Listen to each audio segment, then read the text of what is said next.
Hello दोस्तों, tricks for all students में आप सभी का एक बार फिर से स्वागत है। दोस्तों, आज की इस वीडियो में हम पब्लिक पॉलिसी की यूनिट 1 के चैप्टर 2 को काफ़ी अच्छे से कवर करेंगे। देखिए दोस्तों, आपका एक सब्जेक्ट है पब्लिक पॉलिसी लोक नीति। आज की इस वीडियो में हम आपके इस सब्जेक्ट के चैप्टर यूनिट 1 के चैप्टर 2 को काफ़ी अच्छे से काफ़ी डिटेल में कवर करेंगे। चैप्टर 2 का नाम है लोक नीति के सिद्धांत, अभिजात वर्ग सिद्धांत, समूह सिद्धांत, वृद्धिशील सिद्धांत, राजनीतिक प्रणाली सिद्धांत, सार्वजनिक प्रक्रिया सिद्धांत। देखिए दोस्तों, आज का ये जो चैप्टर है इसमें आपको लोक नीति के अलग अलग सिद्धांतों को पढ़ना है। तो लोक नीति से संबंधित यहाँ पर आपको सिद्धांत बताए गए हैं। यहाँ पर आपको इस चैप्टर में इन सिद्धांतों को काफ़ी डिटेल में कवर करना है। तो आज की इस वीडियो में पूरी तरह डिटेल में हम इन सभी सिद्धांतों को समझेंगे काफ़ी अच्छे से। तो प्लीज़ दोस्तों, वीडियो को पूरा देखना ताकि सारी बातें आप सही से समझ सकें। सारी बातें यहाँ पर आपको काफ़ी आसानी से समझाई जाएंगी। चलिए दोस्तों, आगे बढ़ते हैं और अपने इस चैप्टर को शुरू करते हैं। तो हमारा यहाँ पर पहला टॉपिक है लोक नीति के सिद्धांतों और उनके महत्व पर विचार करने की आवश्यकता। बहुत सामान्य टॉपिक है ये। इसमें बस यहाँ पर हम यही समझ रहे हैं कि सिद्धांत का क्या मतलब होता है, ठीक है, और आखिर लोक नीति में, पब्लिक पॉलिसी में हमें सिद्धांतों को क्यों पढ़ना चाहिए, सिद्धांतों का क्या महत्व है पब्लिक पॉलिसी में, यहाँ पर हम ये समझेंगे। एक सिद्धांत किसी घटना या घटनाओं के समूह की व्याख्या है जो ऐसे प्रमाण द्वारा समर्थित है जिसे देखा और या सत्यापित किया जा सकता है। सिद्धांतों की विशेषताएं।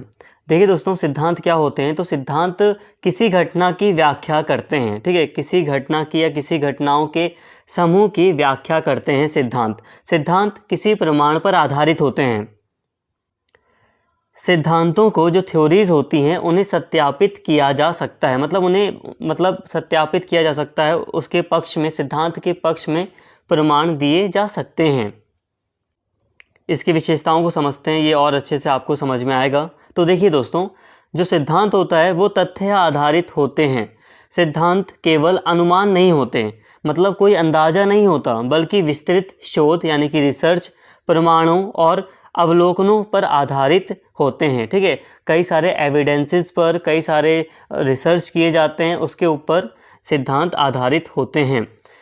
ये किसी घटना के पीछे के कारणों को स्पष्ट करने का कार्य करते हैं। जो सिद्धांत होते हैं वो किसी घटना की व्याख्या देने का प्रयास करते हैं। जैसे कि लोक नीति से संबंधित कोई घटना होती है, तो लोक नीति से संबंधित कोई अगर घटना होती है तो लोक नीति से संबंधित जो सिद्धांत हैं वो उस घटना की व्याख्या देने का प्रयास करते हैं। परिवर्तनीय होते हैं। जो सिद्धांत होते हैं मतलब ये परिवर्तनीय भी होते हैं। यदि नए प्रमाण मिलते हैं, कोई नया प्रमाण मिलता है, कोई नया एविडेंस मिलता है किसी सिद्धांत के पक्ष में, या किसी सिद्धांत में बदलाव के लिए कोई नया प्रमाण मिलता है, तो इन्हें संशोधित या बदला जा सकता है। देखिए दोस्तों, ये बहुत ही कॉमन सा टॉपिक है। इसमें बस यहाँ पर आपको सामान्य रूप से बताया गया है कि अभी हम यहाँ पर सिद्धांतों को पढ़ने वाले हैं, ठीक है। लोक नीति के अलग अलग सिद्धांतों को हम यहाँ पर इस चैप्टर में पढ़ेंगे, लेकिन उससे पहले आपको थोड़ा सा पता होना चाहिए सिद्धांत का, ठीक है। तो यहाँ पर ये आपको बताया गया है, तो नॉर्मली आप इसे समझ लें, इतना इनफ होगा। बहुत सिंपल है। सिद्धांत क्या होते हैं कि सिद्धांत किसी घटना की व्याख्या करने का प्रयास करते हैं। जो सिद्धांत होते हैं वो प्रमाण पर आधारित होते हैं और सिद्धांतों को सत्यापित किया जा सकता है। तो ये सामान्य बातें सिद्धांत से संबंधित। आई होप आपको बातें समझ में आई होंगी। इस टॉपिक में मैंने आपको बस इतना बताया कि सिद्धांत क्या होते हैं। अब दोस्तों, हमारा यहाँ पर अब मेन यहाँ पर आप बात को समझिए कि आखिर हम लोक नीति में सिद्धांतों का अध्ययन क्यों करते हैं, या लोक नीति में सिद्धांतों की आवश्यकता क्यों है। जैसे कि अभी मैंने जब चैप्टर का नाम आपको बताया था तो अलग अलग सिद्धांत मैंने आपको बताए थे, जैसे कि अभिजात वर्ग का सिद्धांत, ठीक है, वृद्धिशील सिद्धांत, समूह सिद्धांत, ठीक है। तो ये जो लोक नीति के सिद्धांत हैं इनकी आवश्यकता क्यों है, यहाँ पर अब इसको समझते हैं। तो बहुत कॉमन सी बात है। देखिए, सिद्धांत नीति निर्माण को स्पष्ट और व्यवस्थित करते हैं। अब देखिए यहाँ पर आखिर लोक नीति में सिद्धांतों की आवश्यकता क्यों है। तो पहला कारण ये है कि जो सिद्धांत होते हैं वो नीति निर्माण को स्पष्ट करते हैं और व्यवस्थित करते हैं। मतलब जो जटिल सामाजिक मुद्दे हैं उनको समझने में जो सिद्धांत होते हैं, जो लोक नीति से संबंधित जो सिद्धांत हैं वो मदद करते हैं। बहुत सामान्य भाषा में मैंने यहाँ पर नोट्स तैयार किए हैं। आई होप यहाँ पे आपको सारी बातें क्लियरली समझ में आ रही होंगी। इसके अलावा यह रणनीतियों और प्रभावी नीतियों को तैयार करने में सहायक होते हैं। जो नीति से संबंधित जो सिद्धांत हैं वो क्या है, वो सिद्धांत हेल्प करते हैं एक अच्छी नीति बनाने में, अच्छी रणनीतियाँ तैयार करने में। ये जो सिद्धांत हैं ये मदद करते हैं। अभी उन्हें हम पढ़ेंगे, अलग अलग सिद्धांतों को अभी हम पढ़ेंगे। विभिन्न दृष्टिकोणों को प्रस्तुत करना जिससे गहरी चर्चा और विश्लेषण संभव होता है। मतलब ये जो सिद्धांत होते हैं वो अलग अलग व्यू सामने रखते हैं। जैसे कि अभी हम बहुत सारे सिद्धांतों को पढ़ेंगे, ठीक है। जैसे कि अभी आपको चैप्टर का नाम यहाँ पे बताता हूँ मैं आपको, तब समझ में आएगा थोड़ा। जैसे कि यहाँ पर अभी हम बहुत सारे सिद्धांतों को पढ़ेंगे, तो ये जो अलग अलग सिद्धांत हैं ये लोक नीति से संबंधित अपना अलग अलग दृष्टिकोण प्रस्तुत करते हैं, जिससे हमारी समझ जो है लोक नीति से संबंधित वो और भी ज़्यादा व्यापक होती है। इसके साथ ही सरकार और समाज के संबंधों को समझना, इससे नीति निर्माण अधिक प्रभावी बनता है। मतलब ये जो सिद्धांत हैं वो सरकार और समाज के संबंधों को समझने में भी मदद करते हैं। इसके अलावा बहुत इम्पॉर्टेंट कि ये जो लोक नीति से संबंधित जो सिद्धांत है इनकी आवश्यकता इसलिए भी है कि भविष्यवाणी और जोखिम मूल्यांकन, संभावित परिणामों को समझने और जोखिम कम करने में मदद मिलती है। देखिए, अगर हम सिद्धांतों को अच्छे से समझते हैं, मान लीजिए अगर हमें लोक नीतियाँ तैयार करनी हैं तो उसके लिए अगर हम सिद्धांतों की मदद लेते हैं तो इससे एक बहुत बड़ा जो फ़ायदा होता है, एक बहुत बड़ी जो आवश्यकता है वो ये है कि हमें थोड़ा अंदाज़ा मिल जाता है कि अगर हम इस तरह की नीतियाँ बनाते हैं तो इसके क्या परिणाम निकल सकते हैं। अगर हम अलग अलग सिद्धांतों का अध्ययन करते हैं तो उससे ये फ़ायदा होता है। सिद्धांतों को पढ़ने से, सिद्धांतों को समझने से या जो सिद्धांत हैं उनकी हेल्प से क्या होता है कि हम बहुत अच्छी, या यूँ कह सकते हो कि अच्छी लोक नीतियाँ तैयार की जा सकती हैं, जिससे क्या होगा कि जो नीति है उसके सफल होने के चांस बढ़ेंगे। तो ये सारी बातें थी। आई होप यहाँ तक आपको बातें समझ में आई होंगी। ये बहुत ही सामान्य यहाँ पर बातें आपको बताई गई अभी तक, ठीक है। यहाँ पर बस हमने ये समझा कि सिद्धांत का क्या मतलब होता है और लोक नीति में सिद्धांतों की क्या आवश्यकता है। अब यहाँ पर हम मुख्य टॉपिक पर आ रहे हैं। तो अब यहाँ पर हम समझते हैं कि अभिजात वर्ग, जो अभिजात वर्ग से संबंधित जो सिद्धांत है, यहाँ पर हम इसको समझते हैं। तो यहाँ पर लोक नीति से संबंधित एक सिद्धांत है अभिजात्य सिद्धांत। ये क्या है तो इसको समझिए, एलिट थ्योरी। देखिए, अभिजात्य सिद्धांत यह मानता है कि सार्वजनिक नीतियाँ आम जनता के बजाय समाज के एक छोटे शक्तिशाली समूह द्वारा बनाई और नियंत्रित की जाती है। ये अभिजात वर्ग आर्थिक, राजनीतिक या सामाजिक रूप से प्रभावशाली होते हैं। देखिए दोस्तों, बहुत सिंपल है। जो ये सिद्धांत है इसका मानना है कि जो लोक नीतियाँ तैयार की जाती हैं, मान लीजिए कि ABC नाम की कोई लोक नीति तैयार की गई सरकार के द्वारा। लेकिन यहाँ पर ये जो अभिजात सिद्धांत है इसका कहना है कि ये जो लोक नीति बनाई गई, मान लीजिए ABC जो लोक नीति बनाई गई, उसमें जो बहुत बड़ी जो भूमिका है वो अभिजात वर्ग के लोगों की है। मतलब कहने का ये है कि ये सिद्धांत मानता है कि जो लोक नीतियाँ बनाई जाती हैं उसमें अभिजात वर्ग बहुत बड़ी भूमिका निभाता है। या यूँ कह लो कि इस सिद्धांत का कहना है कि अभिजात वर्ग ही वो वर्ग है जो सार्वजनिक नीतियाँ यानी कि पब्लिक पॉलिसीज़ बनाता है। मतलब लोक नीतियाँ बनाने में अभिजात वर्ग का एक बहुत बड़ा रोल होता है। आप यूँ भी कह सकते हैं कि ये जो सिद्धांत है ये मानता है कि जो लोक नीतियाँ बनाई जाती हैं उसमें आम जनता की भागीदारी या जो दूसरे समूह हैं उनकी भागीदारी ना के बराबर होती है। मुख्य रूप से जो अभिजात वर्ग है वही लोक नीतियाँ तैयार करता है, ऐसा इस सिद्धांत का मानना है। बहुत सिंपल तरीके से आपको समझ में आया होगा, लेकिन बहुत गहराई से हमें यहाँ पर सारी बातों को कवर करना है। तो आगे बढ़ रहे हैं। तो देखिए, अभिजात वर्ग आर्थिक, राजनीतिक, सामाजिक रूप से प्रभावशाली होते हैं। मतलब आर्थिक रूप से प्रभावशाली अभिजात वर्ग भी हो सकते हैं, राजनीतिक रूप से भी, सामाजिक रूप से भी, ठीक है। अपनी नीतिगत प्राथमिकताओं को थोपते हैं। मतलब जो अभिजात वर्ग होता है वो अपनी नीतिगत प्राथमिकताओं को, जो मतलब अभिजात वर्ग जिन चीज़ों को प्राथमिकता देता है उसे वो अपनी नीति में शामिल करता है और उसको वो थोपते हैं। अक्सर जनहित से अधिक अपने स्वार्थ की रक्षा करते हैं, ठीक है। तो ये सारी बातें हैं इस सिद्धांत में। अभिजात वर्ग कौन होते हैं? अभिजात वर्ग उन लोगों का समूह होता है जो शक्ति, संसाधनों, ज्ञान या प्रभाव के कारण समाज में नीतियाँ और निर्णय लेने की क्षमता रखते हैं। अभिजात वर्ग के प्रमुख प्रकार। अब देखिए अभिजात वर्ग के कुछ प्रकार यहाँ पर बताए गए हैं जिससे कि आपको हेल्प मिलेगी अभिजात वर्ग को समझने में। राजनीतिक अभिजात वर्ग वे लोग जो शासन व्यवस्था का हिस्सा होते हैं और नीतियाँ बनाते हैं। आर्थिक अभिजात वर्ग वे लोग जिनका व्यापार और उद्योगों में बड़ा प्रभाव होता है और जो आर्थिक फैसलों को प्रभावित कर सकते हैं, जैसे कि बड़े उद्योगपति, कॉरपोरेट लीडर्स और या पूंजीपति। नौकरशाही अभिजात वर्ग वे लोग जो सरकारी तंत्र में ऊंचे पदों पर होते हैं और नियम कानूनों के कार्यान्वयन को नियंत्रित करते हैं। बौद्धिक अभिजात वर्ग वे लोग जो विचारधारा, ज्ञान और शोध के क्षेत्र में प्रभावशाली होते हैं, जैसे शिक्षाविद और रणनीतिकार। मीडिया अभिजात वर्ग जैसे बड़े मीडिया संस्थानों से जुड़े लोग। देखिए दोस्तों, यहाँ पर आपको आई होप अभिजात वर्ग का मतलब समझ में आया होगा। देखिए बहुत सिंपल है।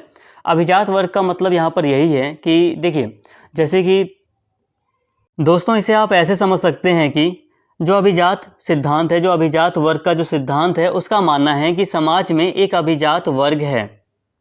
इसे ऐसे समझिए जैसे कि मान लीजिए एक पिरामिड की तरह एक समाज है, ठीक है। इसमें एक छोटा सा वर्ग है अभिजात वर्ग, और ये जो अभिजात वर्ग है इसमें समाज के बहुत ज़्यादा प्रभावशाली लोग शामिल हैं, ठीक है। ये छोटा सा ये जो वर्ग है ये अभिजात वर्ग है, और ये जो बड़ा सा यहाँ पर वर्ग दिखाई दे रहा है ये आम जनता का वर्ग है, ठीक है। इसमें मध्यम वर्ग भी शामिल है, निम्न वर्ग भी शामिल है।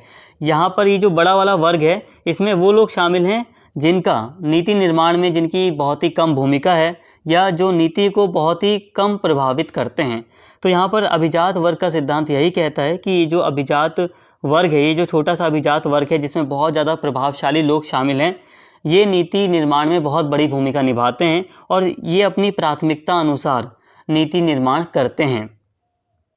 इस अभिजात वर्ग में राजनीतिक रूप से प्रभावशाली लोग भी शामिल हैं। जो आर्थिक रूप से प्रभावशाली व्यक्ति है, जो आर्थिक रूप से काफ़ी मजबूत व्यक्ति है, वो भी इसमें शामिल हैं, ठीक है।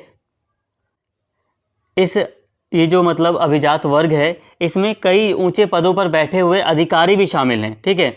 तो ये सारी चीज़ें आपको आई होप समझ में आ रही होंगी, ठीक है। बौद्धिक अभिजात वर्ग मतलब कई सारे जो बहुत बड़े विद्वान हैं तो वो भी इस अभिजात वर्ग का हिस्सा हैं।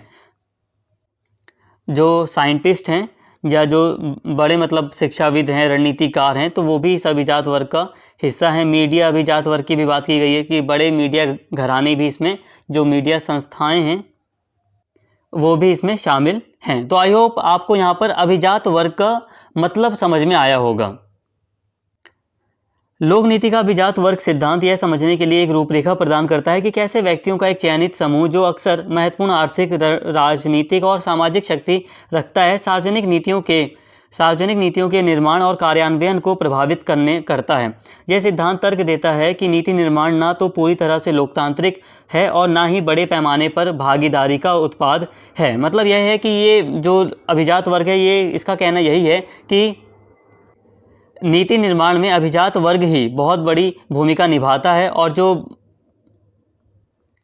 जो समाज का बहुत बड़ा वर्ग है, जो समाज में जो बहुत बड़ी तादाद में जो आम जनता है, तो उनकी भूमिका बहुत कम होती है। यह सिद्धांत तर्क देता है कि नीति निर्माण ना तो पूरी तरह लोकतांत्रिक है और ना ही बड़े पैमाने पर भागीदारी का उत्पाद है, बल्कि इसके बजाय इन अभिजात वर्ग की प्राथमिकताओं और हितों को दर्शाता है। इसका एक व्यावहारिक उदाहरण शहरी बुनियादी ढांचा परियोजनाओं का विकास है, जैसे कि मेट्रो रेल सिस्टम या स्मार्ट सिटी पहल। जबकि इन परियोजनाओं का उद्देश्य व्यापक जनता को लाभ पहुंचाना है, उनकी योजना और निष्पादन में अक्सर राजनीतिक नेताओं, नौकरशाहों, कॉरपोरेट नेताओं और शहरी योजनाकारों की विशेषज्ञता और निर्णय शामिल होते हैं। संसाधनों और निर्णय लेने वाले प्लेटफार्मों तक पहुंच रखने वाला एक अभिजात वर्ग समूह। दोस्तों यहाँ पर कहने का मतलब यही है कि जो मैंने आपको यहाँ पर बातें बताई वही यहाँ पर बातें हैं। यहाँ पर उदाहरण देकर कुछ बातें यहाँ पर बताई गई हैं कि जैसे कि जब शहरी बुनियादी ढांचे से संबंधित परियोजनाएं लाई जाती हैं, जैसे कि metro rail system, smart city पहल, तो इसमें भी जो अभिजात वर्ग के लोग हैं उनका ही अधिक प्रभाव होता है। इनसे संबंधित जो नीतियाँ बनती हैं, इन परियोजनाओं से संबंधित जो नीति निर्माण होता है, उसमें जो अभिजात वर्ग के लोग हैं इन्हीं का प्रभाव बहुत अधिक होता है। यह उदाहरण दर्शाता है कि कैसे अभिजात वर्ग अपनी दृष्टि के अनुरूप नीतियों को आकार देते हैं, जिन्हें अक्सर व्यापक भलाई के लिए उचित ठहराया जाता है। तो आई होप दोस्तों यहाँ तक आपको बातें समझ में आई होंगी। यहाँ पर हमने काफ़ी सारी यहाँ पर बातें की अभिजात वर्ग के सिद्धांत से संबंधित। हमने यहाँ पर अभिजात वर्ग का जो सिद्धांत है इसको हमने काफ़ी अच्छे से समझा। अभिजात वर्ग में कौन लोग शामिल होते हैं, इसकी आपको एक व्यापक समझ अभी तक मिल गई होगी कि अभिजात वर्ग कौन होता है। सामान्य रूप से आपको कई सारी बातें यहाँ पर बताई गई, बहुत अच्छे से आपको बातें समझ में आई होंगी। अब और भी बातें हैं, अभी हमें यहाँ पर इनको भी समझना है। तो अब यहाँ पर हम समझ रहे हैं अभिजात वर्ग का परिभ्रमण, सत्ता परिवर्तन की गतिशीलता। देखिए, विल्फ्रेडो पेरेटो के अनुसार समाज हमेशा अभिजात वर्ग द्वारा, एलिट क्लास द्वारा शासित होता है, लेकिन यह वर्ग स्थिर नहीं रहता।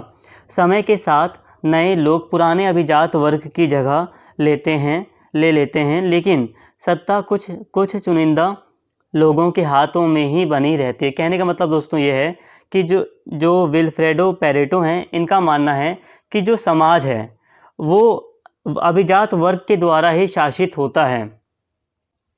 मतलब समाज में अभिजात वर्ग बहुत ज़्यादा प्रभावशाली होता है, जो अभिजात वर्ग होता है उसी के द्वारा शासन किया जाता है। तो यहाँ पर विल्फ्रेडो पेरेटो का ये कहना है। लेकिन ये कहते हैं कि जो अभिजात वर्ग होता है समय के साथ ये भी बदलता जाता है। मतलब ये है कि अभिजात वर्ग हमेशा होता है, लेकिन ऐसा ज़रूरी नहीं है कि अभिजात वर्ग में जो समुदाय आज है, आज से बहुत समय बाद वही समुदाय हो, ये ज़रूरी नहीं है। अभिजात वर्ग में समय के साथ बदलाव भी होता है। लेकिन इम्पॉर्टेंट बात यहाँ पर यह भी है कि अभिजात वर्ग रहता है। ये जो अभिजात वर्ग का सिद्धांत है ये मानता है कि अभिजात वर्ग रहता है समाज में। अब यहाँ पर हम बात करते हैं कि अभिजात वर्ग में कैसे बदलाव होता है। तो देखिए, राजनीति में जैसे कि लोकतांत्रिक प्रणालियों में चुनाव अक्सर नए राजनीतिक नेताओं को सत्ता में लाते हैं। फिर भी ये नेता आमतौर पर स्थापित सामाजिक, राजनीतिक या आर्थिक हलकों से संबंधित होते हैं, जो अभिजात वर्ग के शासन की निरंतरता सुनिश्चित करते हैं। आर्थिक क्षेत्र में जैसे कि नए उद्योगपति और कारोबारी उभरते हैं, लेकिन वे भी पुराने नेटवर्क से जुड़े होते हैं। प्रशासन में नई पीढ़ी के अधिकारी उच्च पदों तक पहुंचते हैं, लेकिन वे भी उसी तंत्र का हिस्सा होते हैं। कहने का मतलब दोस्तों यहाँ पर यही है, जैसे कि राजनीति से संबंधित अगर हम बात करें तो कई सारे, जैसे कि अगर हम लोकतांत्रिक प्रणालियों की बात करें तो चुनाव वगैरह होते हैं लोकतांत्रिक प्रणालियों में, तो कई बार सत्ता परिवर्तन देखा जाता है। नए राजनीतिक नेता उभर कर सामने आते हैं, कई सारे नए राजनीतिक नेता सामने आते हैं जो कि मतलब राजनीति में अपना बहुत ज़्यादा प्रभाव रखते हैं। मतलब यहाँ पर कहने का मतलब ये है कि जो अभिजात वर्ग है उसमें बदलाव होता है, लेकिन जो पुरानी व्यवस्था चली आ रही होती है वो भी उसी का हिस्सा बन जाते हैं। मतलब जो अभिजात वर्ग है वो बना रहता है। आई होप यहाँ पे मेरी बातें आपको समझ में आ रही होंगी कि जो अभिजात वर्ग है वो बना रहता है, उसके अंदर के लोग, उसके अंदर के समुदाय बदलते रहते हैं।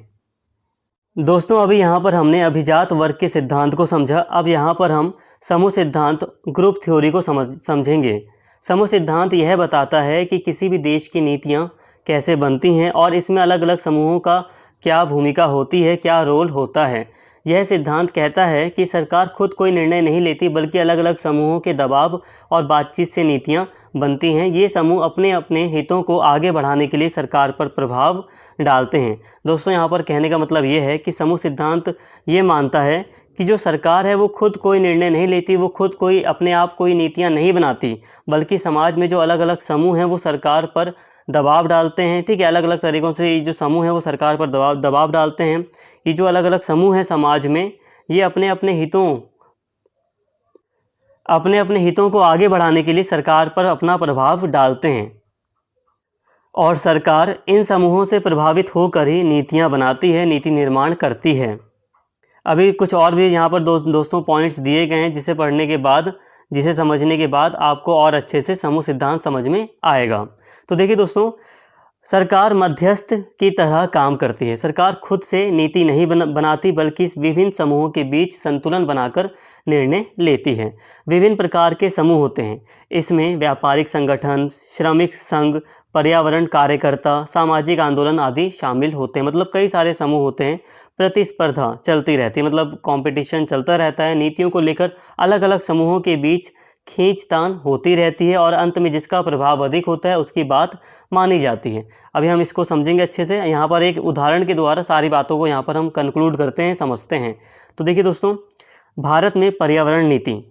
भारत में पर्यावरण से जुड़ी नीतियों को समझने के लिए एक उदाहरण लेते हैं। मान लीजिए सरकार वाहनों के प्रदूषण को नियंत्रित करने के लिए नए नियम बनाना चाहती है। अब देखिए दोस्तों, एक उदाहरण के द्वारा हम यहाँ पर पूरा का पूरा जो समूह सिद्धांत है इसको समझेंगे। उदाहरण यहाँ पर लिया गया है पर्यावरण से संबंधित। ठीक है, सरकार को पर्यावरण से संबंधित मान लेते हैं उदाहरण के लिए कि सरकार को एनवायरनमेंट से संबंधित कोई नीति बनानी है। ठीक है, अब मान लीजिए सरकार वाहनों के प्रदूषण को नियंत्रित करने के लिए नए नियम बनाना चाहती है। अब जैसे कि यहाँ पर भारत का उदाहरण लिया गया है, तो मान लीजिए कि पॉल्यूशन बहुत ज़्यादा हो रहा है, प्रदूषण बहुत ज़्यादा हो रहा है, तो सरकार चाहती है कि जो वाहन हैं, ठीक है, उनके द्वारा जो प्रदूषण हो रहा है या जो पॉल्यूशन हो रहा है, तो उसको नियंत्रित करने के लिए सरकार सख्त कानून बनाना चाहती है, कई सारे नियम बनाना चाहती है, जिससे जो प्रदूषण है, जो पॉल्यूशन है, वो कंट्रोल में आ जाए या कम हो जाए।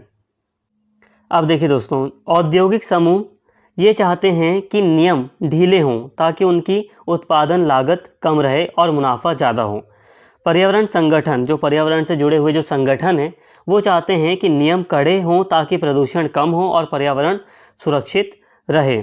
सरकार क्या चाहती है? सरकार दोनों पक्षों की बातें सुनकर एक संतुलित नीति बनाती है, जैसे भारत स्टेज उत्सर्जन मानक, जिससे वाहनों से होने वाला प्रदूषण भी कम हो और उद्योग भी चलते रहें। तो देखिए दोस्तों, सिंपल सी बात है कि सरकार, जैसे कि यहाँ पर उदाहरण में पर्यावरण से संबंधित अगर हम सरकार कोई नीति बना रही है, जैसे कि प्रदूषण को कम करने के लिए कोई नीति बना रही है, तो समूह सिद्धांत ये कहता है कि सरकार अपने आप कोई नीति नहीं बना सकती।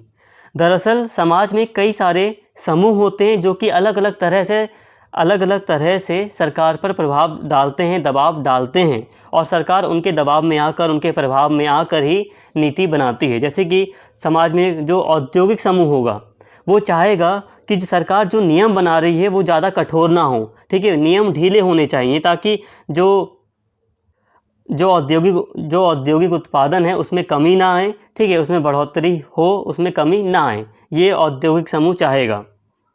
दूसरी तरफ दोस्तों, जो पर्यावरण संगठन है, जो मतलब पर्यावरण से संबंधित जो संगठन है, वो यही चाहेंगे कि जो नियम बन रहे हैं वो नियम थोड़े सख्त बने। सख्त नियम होंगे तो प्रदूषण कम होगा और पर्यावरण सुरक्षित रहेगा। मतलब हर समूह अपने हितों की बात करता है। जैसे कि औद्योगिक समूह का हित इसी में होगा कि जो नियम बने वो थोड़े ढीले बने, क्योंकि औद्योगिक समूह जो है उसको इससे ज़्यादा मुनाफा होगा। तो जो औद्योगिक समूह होगा वो अपने हितों को देखेगा, जो पर्यावरण से संबंधित जो समूह होगा वो अपने हितों को देखेगा। मतलब यहाँ पर यही है कि जो समूह सिद्धांत है वो यही कहता है कि समाज में जो अलग अलग समूह हैं वो अपने अपने हितों को ही बढ़ावा देना चाहते हैं और वो अपने अपने हितों की पूर्ति के लिए सरकार पर दबाव डालते हैं। अब जैसे कि इस उदाहरण की बात करें तो सरकार दोनों ही समूह को सुनेगी और दोनों में संतुलन बनाने का प्रयास करेगी।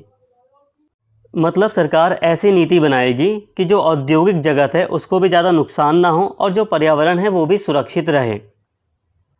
मतलब सरकार एक संतुलित नीति बनाएगी। तो दोस्तों, आई होप इस एग्जाम्पल के थ्रू आपको जो समूह सिद्धांत है वो काफ़ी अच्छे से स्पष्ट हुआ होगा। तो यहाँ पर ये जो विशेषताएं, मतलब समूह सिद्धांत से संबंधित यहाँ पर जो मुख्य बिंदु थे, ये भी आपको अब समझ में आ गए होंगे एग्जाम्पल के द्वारा कि जो सरकार है वो मध्यस्थ की तरह काम करती है। मतलब कई सारे समूह हैं, सरकार सबकी बात सुनती है, सबकी बातों को समझती है सरकार, और फिर एक सरकार जो नीतियाँ बनाती है वो उसमें संतुलन लाने का प्रयास करती है अपनी नीतियों में। समूहों के प्रभाव का अंतर। अब देखिए दोस्तों, ताकतवर समूह जैसे बड़े उद्योगपतियों का जो समूह है, मतलब जो औद्योगिक समूह कह सकते हो आप, ज़्यादा पैसा और संसाधन होने के कारण ये सरकार पर ज़्यादा प्रभाव डालते हैं। कमज़ोर समूह जैसे छोटे सामाजिक संगठन, इनके पास संसाधन कम होते हैं, लेकिन ये जनता का समर्थन लेकर आंदोलन और प्रदर्शन कर सकते हैं, जैसा कि 2011 में इंडिया अगेंस्ट करप्शन के नेतृत्व में भ्रष्टाचार विरोधी विरोध प्रदर्शनों जैसे आंदोलनों में देखा गया था। मतलब देखो दोस्तों, जो अलग अलग समूह होते हैं इनके बीच भी एक कंपटीशन होता है। ये जो मतलब अलग कई सारे जो समूह होते हैं इनके बीच आपस में भी प्रतिस्पर्धा होती है। ये अपने आप को ज़्यादा प्रभावशाली रखना चाहते हैं ताकि ये अपने हितों की पूर्ति के लिए सरकार से नीतियाँ हैं वो बनवा सकें। तो ऐसे में दोस्तों, जो समूह आर्थिक रूप से, राजनीतिक रूप से ज़्यादा सशक्त होते हैं या जिनके पास ज़्यादा मतलब आर्थिक रूप से वो काफ़ी ज़्यादा मतलब मजबूत होते हैं, संसाधन अधिक होते हैं जिन समूहों के पास, तो उनका प्रभाव भी अधिक होता है। हालांकि जो कमज़ोर संगठन है, अगर उन्हें जनता का समर्थन होता है तो वो भी काफ़ी प्रभावशाली होते हैं। तो आई होप यहाँ तक आपको बातें समझ में आई होंगी। अब समूह सिद्धांत की कुछ आलोचनाएं भी हैं, इसे भी समझ लेते हैं। तो देखिए, जबकि समूह सिद्धांत नीति निर्माण में विविध आवाज़ों के महत्व पर प्रकाश डालता है, यह आलोचनाओं से रहित नहीं, मतलब इसकी भी कुछ आलोचनाएं हैं। तो देखिए, आलोचकों का तर्क है कि यह अक्सर समूहों के बीच शक्ति और संसाधनों में असमानता को अनदेखा करता है, जिसके कारण ऐसी नीतियाँ बनती हैं जो अच्छी तरह से स्थापित और संसाधन समृद्ध संगठनों के पक्ष में होती हैं। इसके अतिरिक्त सिद्धांत मानता है कि ये जो समूह सिद्धांत है मानता है कि सभी समूहों के पास नीति निर्माण प्रक्रिया तक समान पहुंच है, जो अक्सर व्यवहार में नहीं होता। कहने का मतलब ये दोस्तों यहाँ पर यह है कि कई सारे आलोचक हैं समूह सिद्धांत के, जिनका मानना है कि ये जो समूह सिद्धांत है ये अलग अलग समूहों के प्रभाव को, अलग अलग समूह हैं उनके प्रभाव को अनदेखा करता है। कहने का मतलब यह है कि समूह सिद्धांत बात करता है कि कई सारे समूह हैं जो कि सरकार पर मतलब अपना प्रभाव डालते हैं, लेकिन जो अलग अलग समूह हैं जिनके प्रभाव में असमानता है, इसको ये अनदेखा करता है, ऐसा आलोचकों का कहना है। निष्कर्ष, समूह सिद्धांत हमें यह समझने में मदद करता है कि सरकार कैसे अलग अलग समूहों के हितों को संतुलित करके नीतियां बनाती है, लेकिन यह भी ज़रूरी है कि हाशिए पर पड़े लोगों को भी नीति निर्माण में भाग लेने का अवसर मिले, ताकि लोकतंत्र वास्तव में सबके लिए काम करे। आई होप दोस्तों यहाँ पे आपको समूह सिद्धांत समझ में आ गया होगा। लोक नीति से संबंधित अभी हमने यहाँ पर अभिजात वर्ग का सिद्धांत और समूह सिद्धांत को समझा। अब हम यहाँ पर बात करते हैं वृद्धिशील सिद्धांत की। वृद्धिशील सिद्धांत यह समझाने का तरीका है कि सरकार नीतियों को कैसे बदलती और सुधारती है। यह कहता है कि बड़े बदलाव एक साथ नहीं होते, बल्कि नीतियों में छोटे छोटे बदलाव धीरे धीरे किए जाते हैं।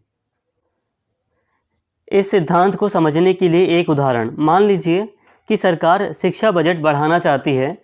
वह अचानक पूरे देश के लिए एक नई नीति नहीं लाएगी, बल्कि धीरे धीरे मौजूदा बजट में कुछ प्रतिशत की वृद्धि करेगी, नई सुविधाएं जोड़ेगी और ज़रूरत के हिसाब से संशोधन करेगी। तो आई होप दोस्तों यहाँ पे आपको कुछ बातें यहाँ पर समझ में आई होंगी वृद्धिशील सिद्धांत के बारे में। तो देखिए, वृद्धिशील सिद्धांत क्या है? तो वृद्धिशील सिद्धांत समझाता है कि किस तरह से सरकार नीतियों में बदलाव करती है। ये कहता है कि सरकार अचानक नीतियों में बदलाव नहीं करती है, सरकार धीरे धीरे नीतियों में बदलाव करती है। मतलब कोई बड़ा बदलाव अचानक नहीं आता। जो सरकार पॉलिसीज़ बनाती है, जो लोक नीतियाँ बनाई जाती हैं, उसमें कोई बड़ा बदलाव अचानक नहीं आता है, बल्कि धीरे धीरे बदलाव लाया जाता है। जैसे यहाँ पर उदाहरण दिया गया है कि मान लीजिए अगर सरकार को शिक्षा बजट बढ़ाना है, तो जो वृद्धिशील सिद्धांत है वो वृद्धिशील सिद्धांत का ये मानना है कि सरकार अचानक से अपनी नीति में पूरा मतलब बहुत बड़ा बदलाव नहीं करती है, या अचानक से अपनी नीति में परिवर्तन नहीं करती है, वो धीरे धीरे बदलाव लाती है। वृद्धिशील सिद्धांत की मुख्य बातें। धीरे धीरे बदलाव। सरकार अचानक पूरी नीति को नहीं बदलती, बल्कि मौजूदा नीति में छोटे छोटे सुधार करती रहती है। तो जो वृद्धिशील सिद्धांत है वो यही कहता है कि जो सरकार है वो अचानक पूरी नीति को नहीं बदलती है, बल्कि जो मौजूदा नीति है, जो मौजूदा जो पॉलिसी है, उसमें छोटे छोटे सुधार करती रहती है, छोटे छोटे बदलाव सरकार करती रहती है। जैसे किसी सरकारी योजना में थोड़ा थोड़ा बजट बढ़ाना या धीरे धीरे नियमों में बदलाव करना। इसके साथ ही राजनीतिक टकराव से बचाव। अगर सरकार कोई बड़ा बदलाव एक साथ लागू करती है तो बहुत विरोध हो सकता है, इसलिए छोटे बदलाव करके विरोध को कम किया जाता है। वृद्धिशील सिद्धांत का ये भी कहना है कि राजनीतिक टकराव से बचाव भी होता है। अगर सरकार अपनी नीति में धीरे धीरे परिवर्तन करती है तो इससे राजनीतिक टकराव की संभावना भी कम रहती है। जैसे कि अगर सरकार अचानक टैक्स बढ़ा दे तो जनता नाराज हो सकती है, लेकिन थोड़ा थोड़ा टैक्स बढ़ाने से विरोध कम होगा। इसके साथ ही व्यवहारिकता पर जोर। यह सिद्धांत, जो ये वृद्धिशील सिद्धांत है, यह व्यवहारिक हल ढूंढने पर जोर देता है, ना कि किसी विचारधारा या बड़े बदलाव पर। मतलब जो ज़रूरत है, जो व्यवहारिकता है, उस पर जोर देता है। ये जो वृद्धिशील सिद्धांत है ये व्यवहारिक हल ढूंढने पर जोर देता है। जैसे सरकार नए कानून लाने के बजाय पुराने कानूनों में थोड़ा थोड़ा सुधार करती रहती है। जैसे मान लीजिए सरकार ने XYZ कोई नीति बनाई, ठीक है। अब सरकार को लग रहा है कि हमने जब इस नीति को लागू किया तो इसमें थोड़ा सा मतलब हमें बदलाव की आवश्यकता है, तो सरकार अपनी आवश्यकता अनुसार बदलाव कर लेगी। ऐसा नहीं है।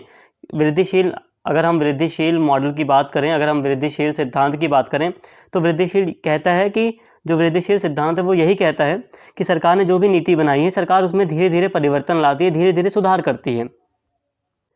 सरकार ऐसा नहीं करती कि सरकार पूरी की पूरी नीति को पूरी तरह ही बदल दे, तो ऐसा वृद्धिशील सिद्धांत का मानना है। अब यहाँ पर हम समझते हैं कि वृद्धिशील सिद्धांत क्यों जरूरी है। तो पहला पॉइंट है नीति में स्थिरता, पॉलिसी स्टेबिलिटी। बड़े बदलाव अक्सर अस्थिरता लाते हैं, जबकि छोटे बदलाव समस्या को धीरे धीरे सुलझाने में मदद करते हैं। तो कहने का मतलब दोस्तों यहाँ पर यह है कि अगर नीति में अगर बदलाव धीरे धीरे होता है, ठीक है, छोटे बदलाव अगर नीति में होते हैं तो इससे नीति में स्थिरता की संभावना अधिक होती है। तो पहला पॉइंट ये हो गया, ठीक है। इसके अलावा राजनीतिक सहमति, छोटे बदलाव पर सरकार और जनता में सहमति बनाना आसान होता है। इसके अलावा कम जोखिम, अगर नीति में बदलाव धीरे धीरे होगा तो नीति के असफल होने की संभावना और या जो नुकसान है उसके नुकसान के अधिक होने की संभावना कम होती है। तो ये कुछ पॉइंट थे कि वृद्धिशील सिद्धांत क्यों जरूरी है। अब यहाँ पर एक पॉइंट है वृद्धिशील दृष्टिकोण के लाभ। तो अभी हमने जो पॉइंट पढ़ा कि यहाँ पर जो हमने अभी पॉइंट पढ़ा कि वृद्धिशील सिद्धांत क्यों जरूरी है, तो वो भी एक लाभ के रूप में आप उसे भी समझ सकते हैं।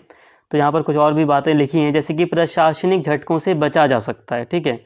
इसके अलावा पहले से बनी सुविधाओं का सही इस्तेमाल हो सकता है। अगर हम किसी नीति को पूरी तरह बदल देते हैं, एक बड़ा बदलाव आ जाता है, तो हम पहले की चीज़ों को पूरी तरह मतलब इस्तेमाल नहीं कर पाते। धीरे धीरे बदलाव होता है तो हम पहले से जो बनी सुविधाएं हैं उनका सही इस्तेमाल हो सकता है। तो यहाँ पर ये पॉइंट दिया गया है, समय के साथ सुधार हो सकते हैं। तो अभी हमने यहाँ पर लाभ को देखा कि वृद्धिशील दृष्टिकोण के क्या लाभ हैं। दोस्तों अब यहाँ पर हम बात करते हैं वृद्धिशील दृष्टिकोण की आलोचनाओं की। तो इसके जो आलोचक हैं उनका कहना है कि यह जो तरीका है वृद्धिशील, ये जो दृष्टिकोण है, ये छोटे छोटे सुधार की बात करता है, लेकिन कई बार जल्दी और बड़े बदलावों की ज़रूरत होती है। तो वृद्धिशील दृष्टिकोण की पहली आलोचना ये हो गई कि जो वृद्धिशील दृष्टिकोण है ये धीरे धीरे सुधारों की बात करता है, ये नीतियों में धीरे धीरे बदलाव की बात करता है। लेकिन जो इसके आलोचक हैं उनका कहना है कि कई बार नीतियों में बड़े बदलावों की आवश्यकता होती है, जैसे कि जलवायु परिवर्तन जैसी समस्या के लिए बड़े और तेज फैसले लेने पड़ते हैं, लेकिन वृद्धिशील दृष्टिकोण इसमें धीमी प्रक्रिया अपनाता है। इसके अलावा गरीबों और अमीरों के बीच बढ़ती आय असमानता को हल करने के लिए मजबूत नीतियां चाहिए, लेकिन धीरे धीरे सुधार करने से समस्या बनी रह सकती है। इसके साथ ही वैश्विक स्वास्थ्य आपातकाल जैसे कोविड-19 में तेज फैसलों की ज़रूरत होती है, लेकिन वृद्धिशील दृष्टिकोण इसमें पीछे रह सकता है।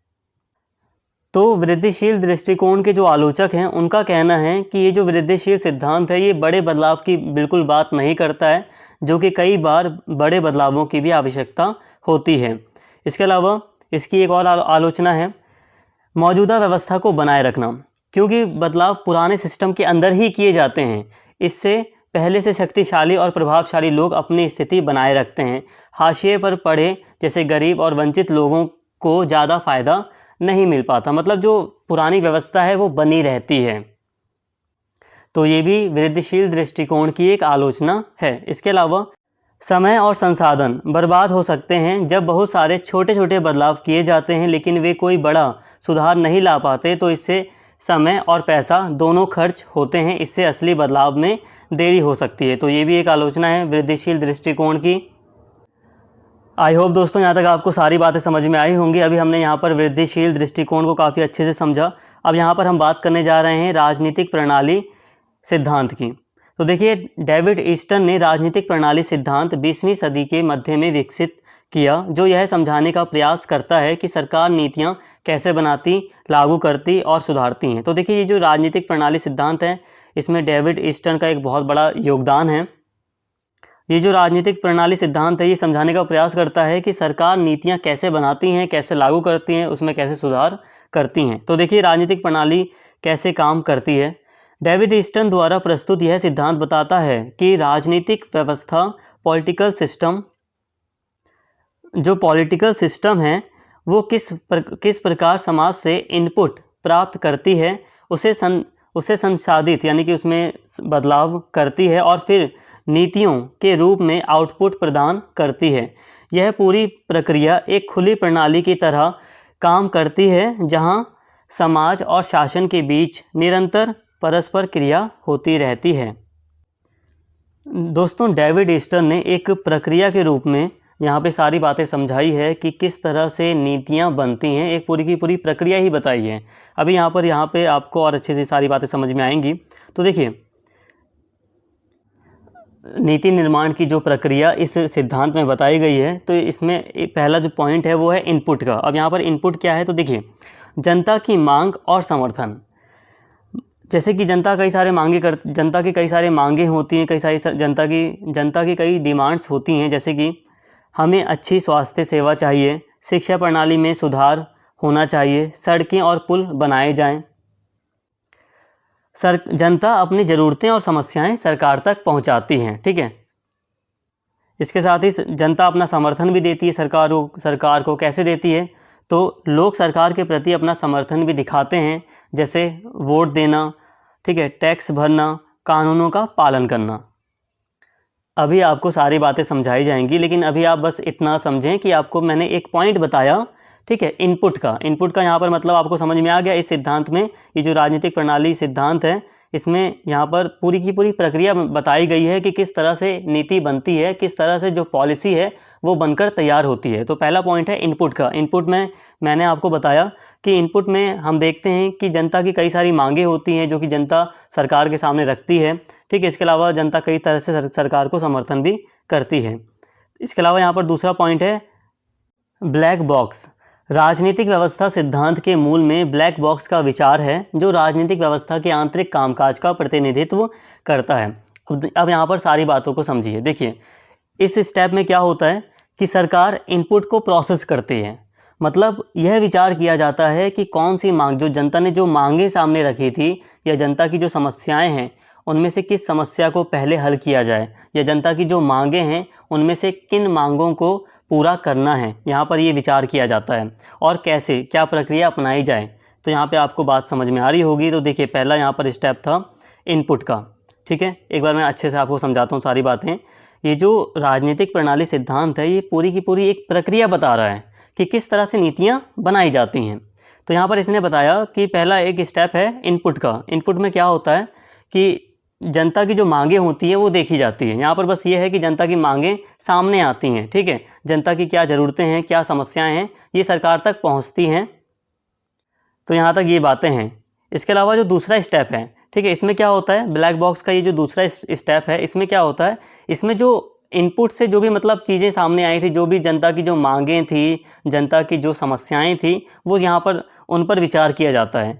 सरकार यहाँ पर विचार करती है कि कौन सी मांगें पूरी करनी हैं और उसके लिए क्या प्रक्रिया अपनाई जाए, कौन सी नीति अपनाई जाए। इसमें राजनीतिक विचारधारा, बजट, संसाधन, मतलब सब कुछ देखा जाता है कि जो राजनीतिक विचार, मतलब कानूनी दृष्टि से भी देखा जाएगा कि जो हम नीति बना रहे हैं, मतलब जो नीतियां हम बना रहे हैं, क्या वो कानूनों के अनुसार हैं, या जो जनता की जो मांगे हैं, जो समस्याएं हैं, उन्हें हम किस तरह से हल कर सकते हैं। उसके लिए हम क्या प्रक्रिया अपना सकते हैं, ठीक है। अब यहाँ पर बजट पर भी ध्यान रखा जाता है कि उसके लिए कितना बजट मतलब हमें ध्यान में रखना है। तो कई सारी चीज़ें हैं यहाँ पर, कई सारी चीज़ें ध्यान में रखी जाती हैं। मतलब आप सिंपल यूँ भी कह सकते हैं कि यहाँ पर नीतियाँ बनाई जा रही हैं, ठीक है। अब यहाँ पर तीसरा स्टेप आता है आउटपुट का। सरकार द्वारा लिए गए फैसले। सरकार जनता की मांगों के अनुसार नीतियाँ बनाती है, जैसे नए अस्पतालों के लिए बजट देना, पर्यावरण कानून लागू करना, शिक्षा सुधार के लिए नई योजनाएं लाना। अब दोस्तों यहाँ पर ये जो तीसरा स्टेप है आउटपुट का, इसमें क्या होता है, जो सरकार है वो अपनी नीति मतलब पूरी तरह बना लेती है, नीति पर पूरी तरह निर्णय ले लेती है कि हमें इस नीति को लागू करना है। देखिए इस स्टेप में क्या हुआ था, दूसरा स्टेप में आप कंफ्यूज मत होना। देखिए दूसरे स्टेप में अच्छे से विचार कर लिया जाता है कि हमें कौन सी मांगें पूरी करनी है, ठीक है, और उसके लिए क्या नीतियां हो सकती हैं। और ये जो तीसरा स्टेप है आउटपुट का, इसमें सरकार फैसले ले लेती है कि हम ये मांगें पूरी कर रहे हैं, इसके लिए हम ये काम कर रहे हैं, ठीक है। जैसे कि नए अस्पतालों के लिए बजट देना, पर्यावरण कानून लागू करना, शिक्षा सुधार के लिए नई योजनाएं लाना। तो आपको समझ में आ रही होंगी यहाँ पे बातें। जैसे कि यहाँ पर ये जो दूसरा स्टेप था, इसमें सरकार अच्छे से मतलब अपनी नीति पर विचार कर लेती है। मतलब पहले सरकार देख लेती है कि हमें कौन सी मांगें पूरी करनी है, और जो नीतियां सरकार बनाने का प्रयास करती है उस पर विचार कर लेती है। अपना सरकार यहाँ पर बजट वगैरह देख लेती है, कानूनों को थोड़ा ध्यान में रखती है। मतलब कई तरह से विचार किया जाता है इस स्टेप में, ठीक है। और ये जो तीसरा स्टेप है, इसमें सरकार निर्णय लेती है। इसके बाद दोस्तों ये जो मतलब चौथा स्टेप है यहाँ पर फीडबैक का, इसमें जनता की प्रतिक्रिया ली जाती है कि जनता का फीडबैक क्या है। जैसे कि जनता सरकार के फैसलों पर प्रतिक्रिया देती है, जिससे नई मांगें और सुधार की ज़रूरतें सामने आती हैं। उदाहरण, अगर सरकार ने अस्पताल बनाए लेकिन वहाँ डॉक्टरों की कमी रही, तो जनता फिर से शिकायत करेगी, जिससे सरकार इस पर ध्यान देगी। तो फीडबैक वाला भी आपको यहाँ पे पॉइंट समझ में आ गया होगा कि जनता की प्रतिक्रिया ली जाती है। मतलब सरकार ने जो नीति लागू की उसका क्या मतलब रिजल्ट आ रहा है, वो नीति किस हद तक सफल हो रही है। तो इससे फीडबैक से सरकार को ये पता चलता है। और जैसा मतलब फीडबैक आता है, जनता की जैसी प्रतिक्रिया आती है, वैसे नीति में सुधार किया जाता है। निष्कर्ष, डेविड ईस्टन का राजनीतिक प्रणाली सिद्धांत यह समझने में मदद करता है कि सरकार और जनता के बीच लगातार संवाद चलता रहता है। जनता अपनी समस्याएं बताती है। इनपुट, जो भी हमने इनपुट वाला स्टेप सीखा था, मतलब इनपुट वाला जो हमने चरण देखा, उसमें यह था कि जनता अपनी समस्याएं बताती है, सरकार समाधान देती है, ठीक है। आउटपुट के रूप में सरकार क्या करती है, समाधान देती है, और फिर जनता प्रतिक्रिया देती है, फीडबैक देती है जनता, जिससे व्यवस्था लगातार बेहतर होती रहती है। तो ये जो डेविड ईस्टन का राजनीतिक प्रणाली सिद्धांत था, तो ये यही दर्शा रहा है कि सरकार और जनता के बीच लगातार संवाद चलता रहता है।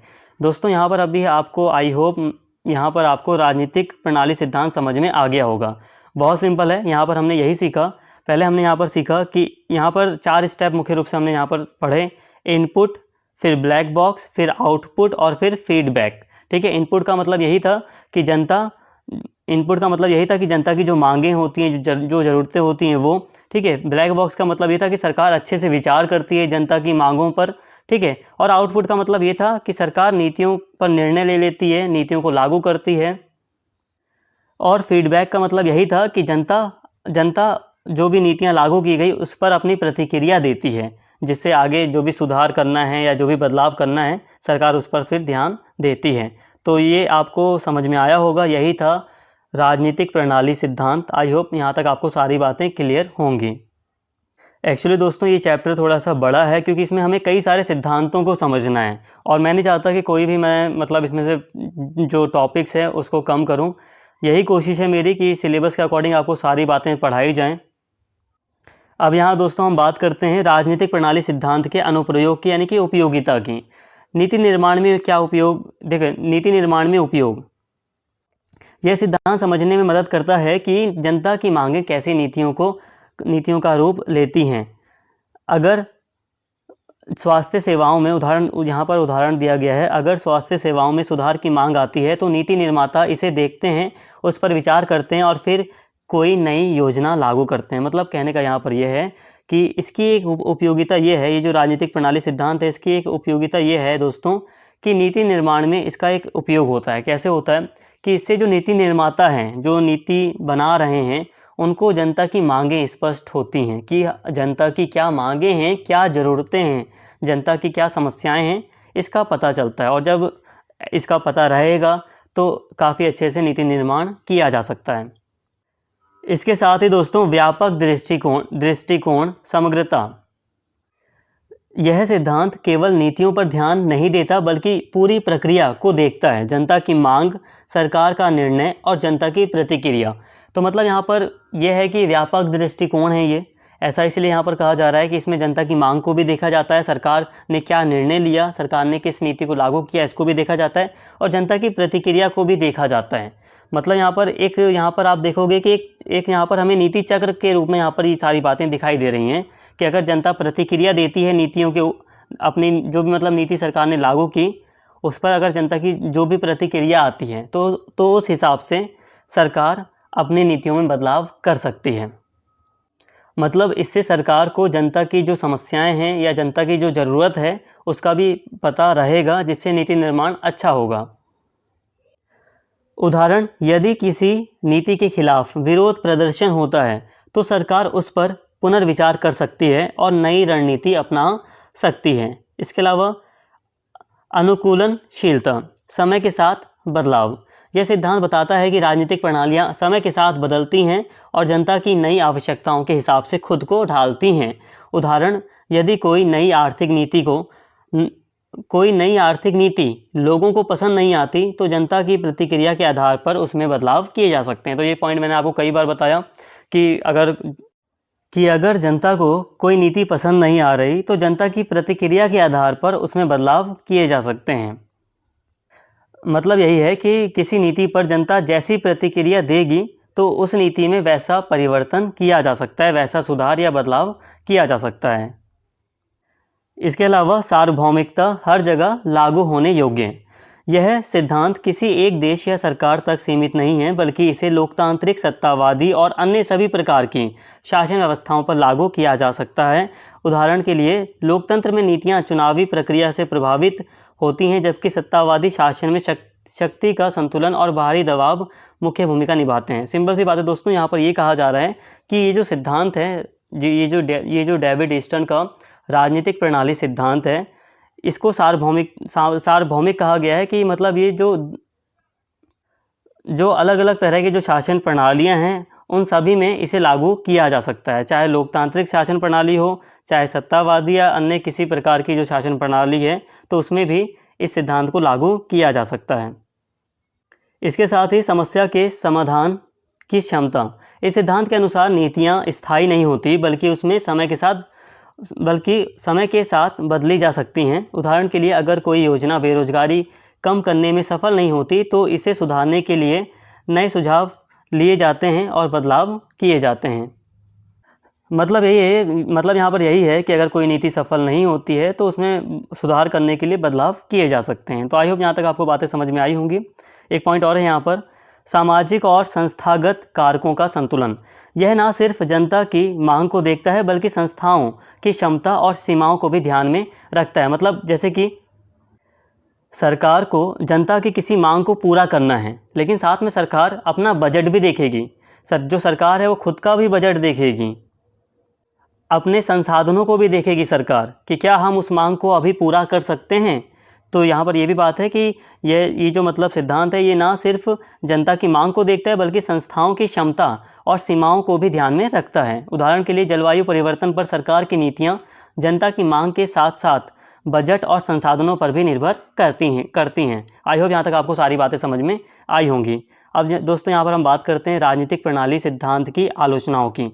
अब देखिए, हम जितने भी यहाँ पर सिद्धांत को समझ रहे हैं उन सभी सिद्धांत की अपनी अच्छाइयाँ भी हैं, अपने लाभ भी हैं, और इन सभी सिद्धांत की कुछ आलोचनाएं भी हैं, इनकी अपनी कुछ सीमाएं भी हैं। अब राजनीतिक प्रणाली सिद्धांत की क्या आलोचनाएं हैं, क्या सीमाएं हैं, अब हम इसे समझते हैं। तो देखिए, ये सिद्धांत राजनीतिक प्रक्रियाओं को एक यांत्रिक प्रणाली की तरह प्रस्तुत करता है, जबकि वास्तविकता में शक्ति, संघर्ष, वैचारिक मतभेद और जटिल सामाजिक राजनीतिक कारक महत्वपूर्ण भूमिका निभाते हैं। कहने का मतलब यहाँ पर यही है कि ये जो राजनीतिक प्रणाली सिद्धांत है, ये जो राजनीतिक प्रक्रिया है इसको एक यांत्रिक प्रणाली के रूप में देखता है कि मतलब जनता ने अपनी मांगें सामने रखी, सरकार ने उस पर विचार किया, फिर निर्णय दिया और फिर सरकार ने जनता का फीडबैक लिया और फिर नीतियों में सुधार किया।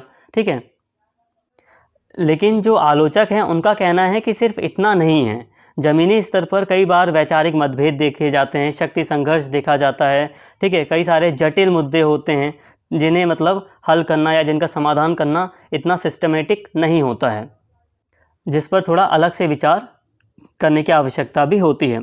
इसके अलावा यह भी मानता है कि प्रणालियां स्वाभाविक रूप से स्थिर होती हैं और आत्म सुधार करने में सक्षम होती हैं, जो सत्तावादी शासन या गहराई से विभाजित समाजों में सही नहीं हो सकती। तो ये भी इसकी एक आलोचना है। इसके अलावा यह सिद्धांत संस्थागत प्रक्रियाओं पर अधिक ध्यान देता है, जैसे भ्रष्टाचार, अनौपचारिक शक्ति संरचनाओं, वैचारिक टकराव और राजनीतिक गठबंधनों जैसे महत्वपूर्ण कारकों की उपेक्षा करता है, मतलब इन पर ध्यान नहीं देता है। मतलब संस्थागत प्रक्रियाओं की ही बात की ना इसने, कि जैसे कि जनता की मांगें सामने आई, ठीक है, और फिर सरकार ने विचार किया, फिर सरकार ने उस अपनी नीति लागू की और सरकार ने फीडबैक लिया जनता की प्रतिक्रिया को सुना। तो यहाँ पर ये जो सिस्टमेटिक चीज़ है ये इस पर ही ज़्यादा फोकस करता है। और लेकिन जैसे कि भ्रष्टाचार, अनौपचारिक शक्ति संरचना, वैचारिक टकराव, ठीक है, राजनीतिक गठबंधन, इस जैसे महत्वपूर्ण कारकों की ये उपेक्षा।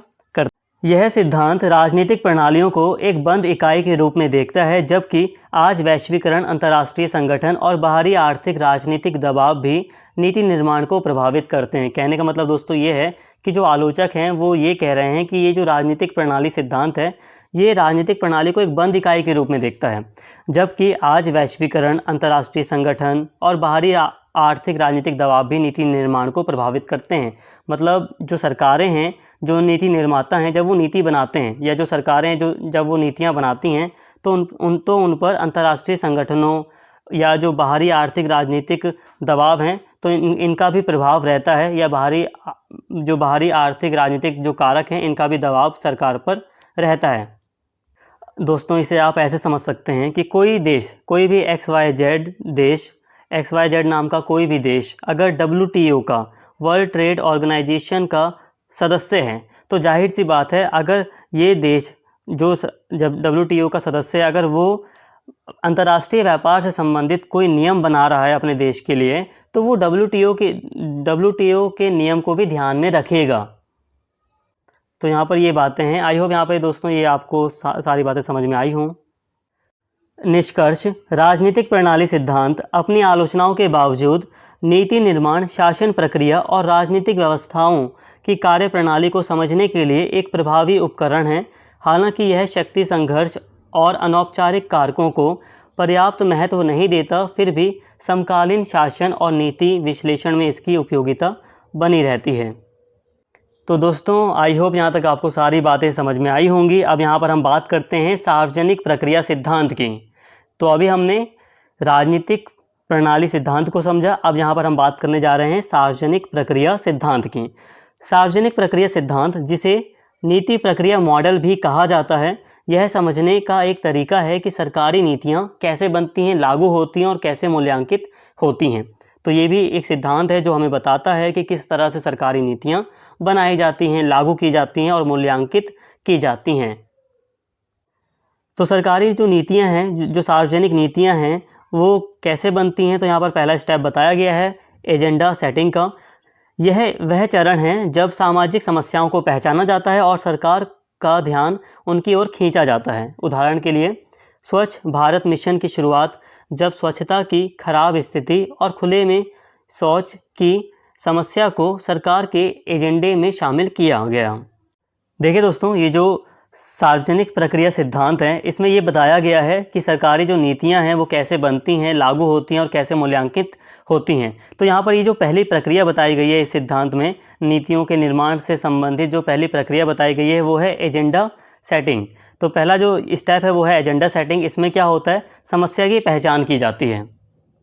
मतलब पहले स्टेप में सरकार देख लेती है कि हमें मतलब समस्या की पहचान कर ली जाती है, सरकार ये तय कर लेती है कि हमें इस समस्या के समाधान के लिए नीतियाँ बनानी हैं।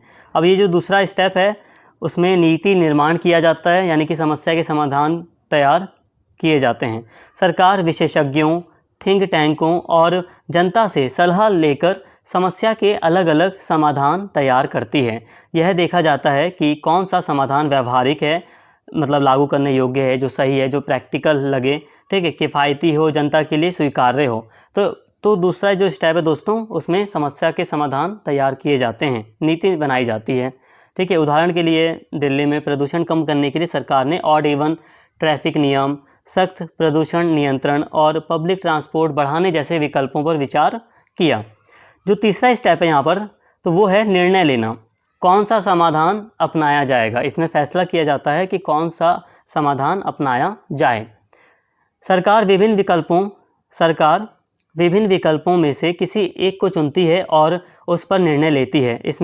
इसमें राजनीतिक सहमति, संसाधनों की उपलब्धता और जनता की प्रतिक्रिया अहम भूमिका निभाती है। मतलब दोस्तों, ये जो तीसरा स्टेप है, इसमें निर्णय ले लिया जाता है कि सरकार कौन सा समाधान अपनाए। कहने का मतलब है, जैसे कि मान लीजिए सरकार के सामने 4 विकल्प रखे गए हैं। सरकार के सामने मान लीजिए 4 विकल्प हैं कि कोई भी XYZ कोई भी समस्या है जिसको हल करने के लिए सरकार के पास 4 नीतियां हैं, तो सरकार किसी एक को चुन लेती है। सरकार निर्णय ले लेती है कि हमें इस नीति को लागू करना है, मतलब किसी एक नीति पर या किसी एक विकल्प पर सरकार निर्णय ले लेती है। चौथे स्टेप में क्या होता है, नीति को लागू कर दिया जाता है। थर्ड स्टेप में नीति पर निर्णय लिया गया, नीति को चुना गया कि कौन सी नीति सही है। मतलब जो भी मतलब कई सारी जो नीति थी, कई सारे जो विकल्प थे सरकार के सामने, तो सरकार उसमें से कोई एक विकल्प चूज़ कर लेती है। फोर्थ स्टेप में नीति को लागू किया जाता है। सरकार और उसकी एजेंसियां नीति को ज़मीन पर लागू करती हैं। सफल क्रियान्वयन के लिए स्पष्ट दिशा निर्देश, बजट और प्रशासनिक सहयोग की ज़रूरत होती है। जो 5वां स्टेप है, नीति मूल्यांकन है, वो नीति का असर कैसा रहा। सरकार यह जांचती है कि नीति ने अपना लक्ष्य पूरा किया या नहीं। डेटा, जनता की प्रतिक्रिया और रिपोर्ट के आधार पर नीति की सफलता और कमियों का पता लगाया जाता है। मतलब ये जो 5वां स्टेप है, नीति मूल्यांकन, इसमें नीति का मूल्यांकन किया जाता है कि जो भी सरकार ने नीति लागू करी थी, वो नीति कहाँ तक सफल रही। ठीक है, मतलब वो कितनी सफल रही, कितनी असफल रही, इसका पता लगाया जाता है। तो ये है नीति मूल्यांकन। तो ये 5 स्टेप आपको समझ में आए होंगे। यहाँ पर उदाहरण भी दिया गया है नीति मूल्यांकन का, जैसे कि मनरेगा की समीक्षा में पता चला कि इसने रोजगार के अवसर बढ़ाए, लेकिन मजदूरी, भुगतान में देरी और भ्रष्टाचार जैसी समस्याएं सामने आईं। इसके बाद सरकार ने सुधार किए। नीति समाप्ति या नवीनीकरण, अब ये एक और स्टेप है इसमें। ठीक है, नीति समाप्ति या नवीनीकरण, आगे क्या होगा, इसका मतलब है कि आगे क्या होगा। देखिए, यदि नीति सफल रही तो इसे जारी रखा जाता है या नए सुधार किए जाते हैं। यदि नीति काम नहीं कर रही हो तो उसे बंद कर दिया जाता है या बदला जाता है। तो ये छठा स्टेप था, 6th स्टेप था यहाँ पर नीति निर्माण से संबंधित। इसमें क्या होता है, ये देखा जाता है कि अगर नीति मतलब काम नहीं कर रही है तो नीति को या तो बदल दिया जाए या कोई नई नीति लाई जाए इसकी जगह, या नीति में कुछ सुधार किया जाए। तो आपको यहाँ पे समझ में आया होगा। पहला है एजेंडा सेटिंग, इसमें हमने देखा कि पहले समस्या की पहचान कर ली जाती है। फिर दूसरा स्टेप था नीति निर्माण का, जिसमें नीति बनाई जाती है। थर्ड स्टेप था जिसमें निर्णय ले लिया जाता है कि कौन सी नीति को लागू किया जाए। और फोर्थ स्टेप में नीति को लागू किया जाता है। और 5वां स्टेप है नीति मूल्यांकन का, उसमें नीति का मूल्यांकन किया जाता है कि नीति कितनी सफल रही। और जो 6th स्टेप है नीति का, उसमें ये तय किया जाता है कि नीति को आगे जारी रखना है या नहीं रखना, नीति में बदलाव करना है या कोई नई नीति लानी है, या जो नीति चल रही है उसको आगे भी जारी रखना है। तो ये सारे निर्णय लिए जाते हैं। तो आई होप दोस्तों यहाँ तक आपको सारी बातें अच्छे से क्लियर हो गई होंगी, आपको काफ़ी अच्छे से यहाँ तक आपको सारी बातें समझ में आई होंगी। अब दोस्तों यहाँ पर हम बात करते हैं सार्वजनिक प्रक्रिया सिद्धांत की मुख्य आलोचनाएं निम्नलिखित हैं। अति सरलीकरण, यह सिद्धांत नीति निर्माण को एक सीधी और रैखिक प्रक्रिया के रूप में दिखाता है, जबकि वास्तविकता में यह जटिल, अव्यवस्थित और पुनरावृत्त होती है। कई बार चरण एक साथ होते हैं या छूट जाते हैं। मतलब यहाँ पे ये कहा गया है कि जो आलोचक है उनका ये कहना है कि ये जो सार्वजनिक प्रक्रिया सिद्धांत है, ये बहुत मतलब नीति निर्माण को ये एक बिल्कुल सीधा और रैखिक प्रक्रिया के रूप में ये सिद्धांत देखता है, जो कि ऐसा नहीं है। वास्तविकता में कई सारे जटिल मुद्दे होते हैं तो जो आलोचक है उनका यही कहना है कि नीति निर्माण इतना मतलब सरल नहीं है। इसके अलावा यह सिद्धांत नीति निर्माण में शक्ति संघर्ष, राजनीतिक दबाव और हाशिए पर पड़े समूहों की भूमिका को नज़रअंदाज करता है। यह मानता है कि निर्णय तर्कसंगत और वस्तुनिष्ठ होते हैं, जबकि वास्तव में ये भावनाओं, अधूरी जानकारी और राजनीतिक सुविधाओं से प्रभावित होते हैं। मतलब जो आलोचक है उनका ये कहना है कि ये जो सिद्धांत है वो शक्ति गतिशीलता की उपेक्षा करता है, यानी कि कुछ ऐसे से भी समूह होते हैं समाज में जिनका जो लोक नीति है उन पर अधिक प्रभाव होता है। ठीक है, तो ये यहाँ पर यही कह रहे हैं आलोचक कि जो शक्ति की गतिशीलता है इसकी ये सिद्धांत उपेक्षा करता है। पश्चिम केंद्रित दृष्टिकोण, यह सिद्धांत मुख्य रूप से पश्चिमी लोकतंत्रों पर आधारित है और गैर पश्चिमी संदर्भों में अनौपचारिक नेटवर्क, पारंपरिक पदानुक्रम या सत्तावादी संरचनाओं को नज़रअंदाज करता है।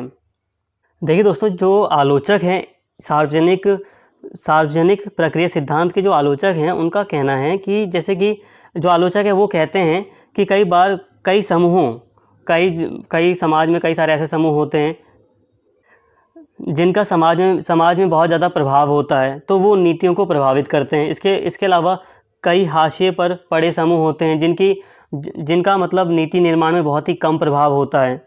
तो यहाँ पर जो आलोचक हैं वो कहते हैं कि ये जो सार्वजनिक प्रक्रिया सिद्धांत है ये शक्ति गतिशीलता की उपेक्षा करता है। इसके अलावा ये कह रहे हैं कि ये जो सिद्धांत है वो पश्चिम केंद्रित दृष्टिकोण है, जो मतलब जो पश्चिमी देश हैं, जो वेस्टर्न कंट्रीज़ हैं, तो ये पश्चिम केंद्रित दृष्टिकोण है। यह गैर पश्चिमी संदर्भों में अनौपचारिक नेटवर्क, पारंपरिक पदानुक्रम या सत्तावादी संरचनाओं को नज़रअंदाज करता है, ऐसा आलोचकों का कहना है। सामाजिक, आर्थिक और सांस्कृतिक कारकों की अनदेखी, यह सिद्धांत वर्ग, जाति, लिंग और सांस्कृतिक असमानताओं को पर्याप्त महत्व नहीं देता जो नीति निर्माण को प्रभावित करती हैं। तो ये भी इसकी एक आलोचना है। दोस्तों, नोट्स काफ़ी आसान भाषा में बनाए गए हैं। आई होप यहाँ पे आपको सारी बातें समझ में आ रही होंगी। इसके अलावा जो आलोचक है उनका ये भी कहना है कि पूर्वानुमान शक्ति की कमी, यह सिद्धांत नीतियों की सफलता या विफलता का अनुमान लगाने में मदद नहीं करता और नवाचार या उभरती चुनौतियों का समाधान करने के लिए सीमित उपयोगी है।